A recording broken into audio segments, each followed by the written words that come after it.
Olá, eu sou o professor Nielson Bezerra, diretor de pesquisa do Museu Vivo do São Bento, professor da Universidade do Estado do Rio de Janeiro, onde eu coordeno o programa de pós-graduação em Educação, Cultura e Comunicação nas Periferias, que fica aqui na UERJ de Caxias, na Faculdade de Educação da Baixada Fluminense. Também sou coordenador do grupo de pesquisa Cor da Baixada. Venho através desse vídeo para cumprimentar a todos os companheiros e companheiras envolvidos no curso de formação do Fórum, né, interreligioso, de reflexão e de combate às atividades de intolerância religiosa e de racismo religioso.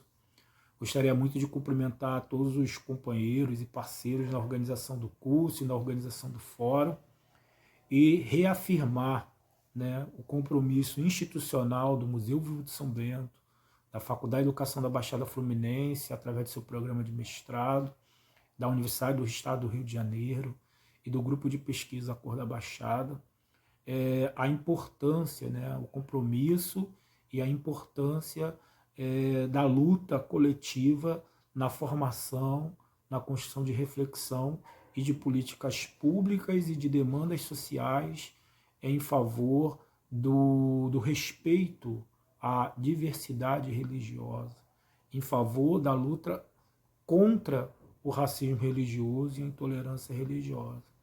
A cidade de Belford Roxo é uma cidade cujo território há expressões religiosas da ordem de muitos séculos atrás.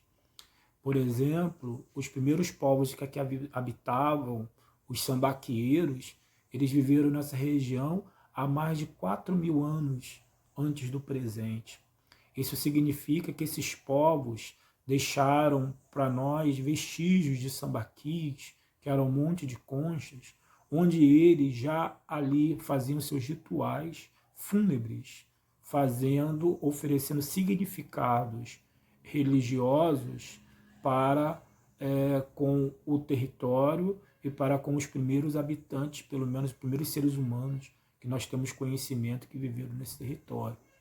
Depois, né, aproximadamente 1.000 anos depois do desaparecimento dos sambaqueiros, há a presença aqui dos povos tupinambás.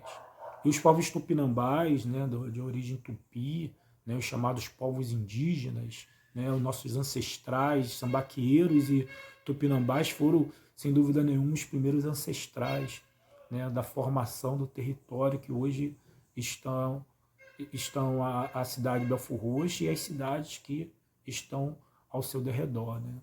E esses ancestrais construíram uma relação religiosa com a natureza. Né? Então, o sol, a lua, a chuva, a terra, né? A mata, isso tudo havia significados subjetivos, significados de fé, significados religiosos. Depois desses povos vieram os africanos para cá. Né? E a maioria dos africanos que chegaram aqui eram os africanos bantus, né? De origem banto, da região de Congo, Angola, que tem, né, um princípio religioso muito importante, que é dar, né, algum tipo de reverência e fazer referência aos donos da terra que viviam na terra antes da sua chegada. Né? E a gente vê muito interessantemente essa referência, por exemplo, nos livros de batismo, né? Nos livros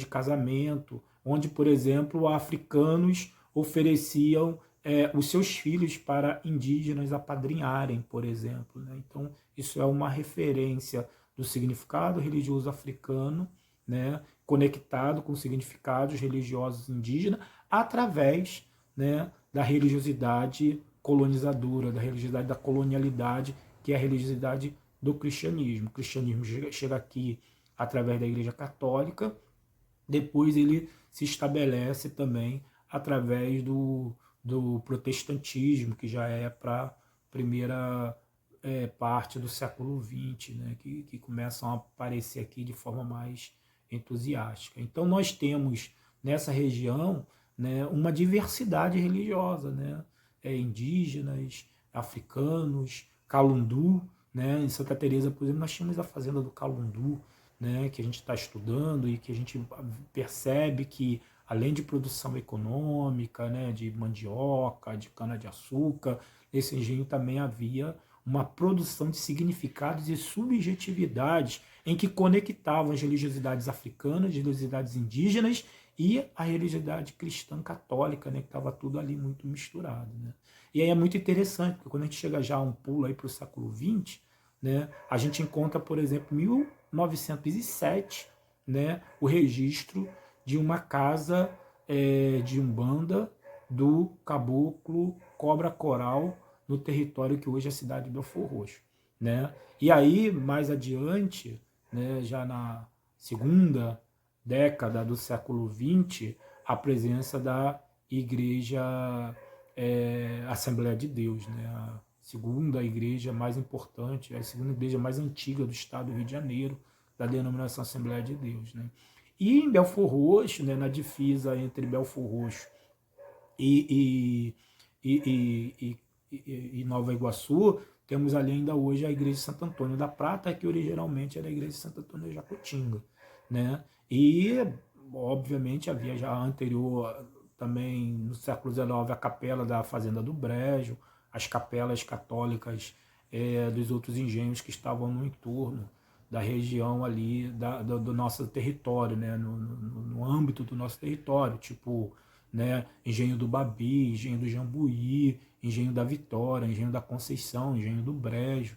Né? Então nós tínhamos uma série de engenhos aí que estavam conectados com a freguesia de Santo Antônio de Jacutinga, né? e que faziam essa formação. O que eu gostaria de dizer é que nós temos uma memória marcada pela diversidade religiosa que precisa ser recuperada, cultivada, para que nós possamos usar essa memória como ferramenta de luta contra o racismo religioso e intolerância religiosa.